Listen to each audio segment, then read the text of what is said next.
আমি সন্তুষ্ট, আলহামদুলিল্লাহ। আল্লাহর কাছে অনেক শুকরিয়া আদায় করি। আমি চাই ওগো ফাঁসি দিয়ে দ্রুত ফাঁসি ঘোষণা করো, অতি দ্রুত ফাঁসি কার্যকর করো।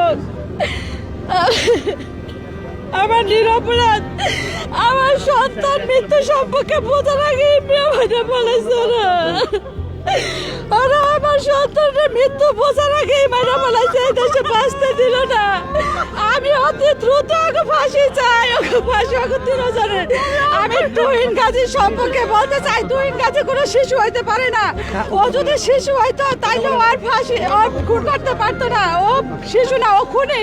সর্বশেষ 302 ধারা প্রমাণিত হওয়ায় তাদেরকে মৃত্যুদণ্ড দেওয়া হয়েছে। এই রায়ে আমরা বাদীপক্ষে দীর্ঘদিন যাবৎ এই মামলার সাথে জড়িত ছিলাম। আমরা লড়াই করেছি যাতে এই আসামিরা সর্বোচ্চ শাস্তি পায়। আজকে আমরা বিজ্ঞ আদালত যে রায় দিয়েছে এই রায়েতে আমরা সন্তুষ্ট।